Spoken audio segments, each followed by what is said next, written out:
People often ask me at an early stage of the litigation, why can't the judge just decide such and such? Why can't the judge make a ruling? In order to properly understand the answer to that, I need to explain the 4 stages of litigation. Here's my chart, and I will first go over the 4 different categories, and then we'll discuss the general lifespan of a typical litigation and other ways of resolving disputes. So there are generally 4 major categories in the life cycle of litigations, and I'll review all 4 and then we'll come back and discuss them. The first one is the commencement of the action. Then there's a discovery phase. After discovery is complete, then the case is ready for trial, and then it is scheduled, and then the trial is conducted in front of the judge. And then finally we have the post-trial proceedings. So let me go through that.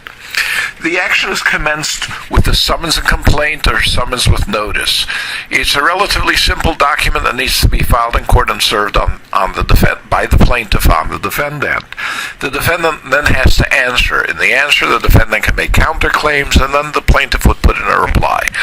Once those 2 documents are filed, then we say issue is joined, and the action has been started and is on its way. Then we get into what might sometimes be a lengthy period of discovery. So 500 years ago, the idea of trials were trial by ambush. The concept was to spring something at the last minute on the opposing party and throw them off their game. Our system here in the United States is different. We intend for everybody to know all of the facts. If the plaintiff sues the defendant for a broken leg, the defendant is entitled to find out how many days the plaintiff was in the hospital, what his medical bills were, and how much he earns at work and how much work he missed. And it is by having that discovery that each side can put on their case. So there are a number of different discovery devices that the CPLR, the Civil Practice Law and Rules, affords to parties. And the first of these is a document exchange. Each party makes a request for or demand for production and inspection of certain documents, and the other side has to produce those documents. In matrimonial actions, each party has to produce a statement of net worth that reveals all of the finances of a party. Then there may be interrogatories, which are a series of questions which are propounded by one party onto the other. The receiving party has to answer the interrogatories under oath and return the answers. Then the parties may choose to take depositions of the other. At a deposition, the parties, the lawyers, assemble in a conference room along with the court reporter. The court reporter administers an oath to the witness, the deponent, and the party taking the deposition asks questions, and the deponent answers them all under oath, so that the party taking the deposition knows what the witness is going to say at trial. Finally, there may be expert evaluations. So we may have to know the value of a home, the value of a business, maybe what a business was worth at the beginning of the marriage, what it's worth now that the action has been commenced, and what the difference in value is between those two. So the discovery process is the facility through which each party can understand all of the facts that are relevant, so that the party can present these facts to the court. During this period of time and after this, a party may make any pretrial motions, whether a party can demonstrate that there is no dispute in the material issue of fact, and the judge can award them a summary judgment or a directed verdict on a particular issue, or maybe all of the issues. Maybe a party says that certain evidence should not be admissible because it was illegally obtained. So a party can make pretrial motions, and the judge rules on those motions.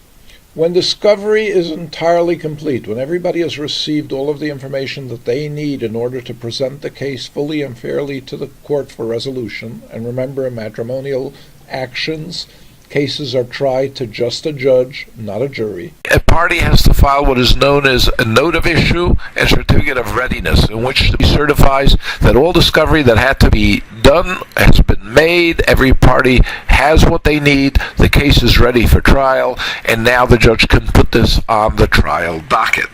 Finally, the judge will schedule a trial. A trial is a rather lengthy and formal process.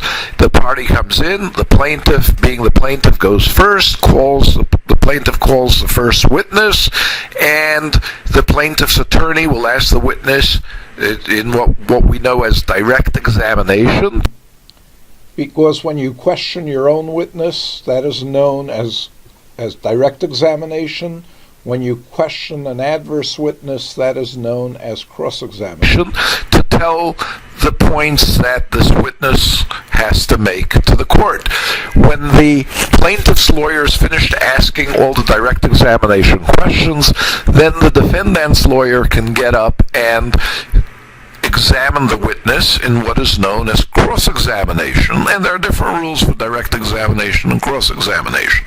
When the defendant's lawyer is finished, maybe the plaintiff's lawyer gets another chance to get up in what is known as redirect and fill in any gaps or any misconceptions that the defendant's lawyer created, perhaps with some sly questioning.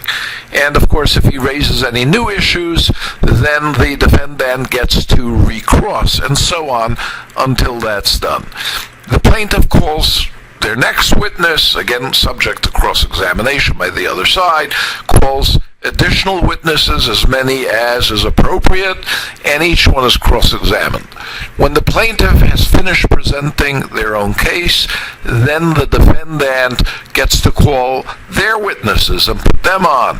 And now they're putting on their case in chief, so that when they call a witness, that witness is, that the questioning of the witness that the defendant called would be direct examination. And when the plaintiff gets up to examine them, that would be the cross-examination. And the same rules, the cross-examination, the defendant can then redirect and the plaintiff can recross, and so on. And they could call additional witnesses until the defendant has called all of the witnesses that they need to call to present their case, at which point the defendant rests and now the trial is over.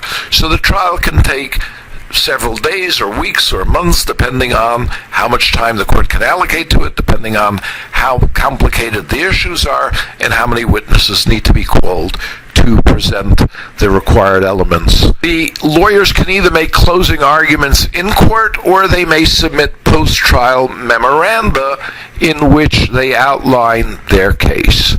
When that is all done, that gets submitted to the judge then renders a decision. Decisions can run from short decisions of several pages to long decisions of 100 pages or longer. The judge renders a decision. Once the judge has rendered a decision, the lawyers prepare the final judgment for the judge's signature. The judge signs the judgment. The lawyers serve the judgment on the other side and file a copy of the served judgment, what we call technically notice of entry, with the clerk of the court, and that completes the action. So what's important to know for purposes of the question that we started with is that before the judge has had an opportunity to hear all of the evidence and to consider each side's version of events and every side's story and the law that each side wants to present, the judge does not have authority to make a decision. Not unless it's a clear-cut case and one side doesn't have a leg to stand on. So a judge really can't make any decision before the parties have presented their entire cases at trial. However, and this is important, at any point in time, the parties can jump out of this rigid process and decide to settle their case. It's up to them what terms they want to agree on, and usually, to quote Bob Mnookin, who is the chair of the Harvard Negotiation Project, all negotiation is done in the shadow of the law. So presumably, with intelligent parties, each party considers what their risks are. Each party makes a careful calculation of what they would likely get in a courtroom, what a judge would likely award them after all the evidence is in. Party might consider what the cost of going through this entire process and the cost of presenting a case, the time, not only the legal fees, which can be significant, but also the other costs, the aggravation, the loss of, the diversion of one's focus from work and from other life pursuits onto the lawsuit. And so it's up to the party to decide what terms are sufficiently favorable to take the deal and when it's worth rejecting a deal and going into battle. If the clients reach an agreement, however, then they jump out of the process and they can sign a stipulation that set out the terms that what they're agreeing to. And once that is done, the lawyers can then prepare a judgment for the judge's signature. So we bypass whatever remaining discovery there is, we bypass the trial, we bypass the judge rendering a decision, and we go straight to the preparation of the judgment for the judge's signature.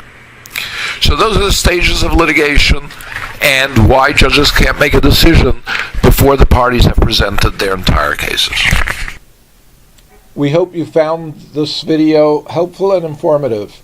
And if we can be of any service to you, feel free to reach out to us at admin, ADMIN, at tnydl.com. That stands for thenewyorkdivorcelawyers.com.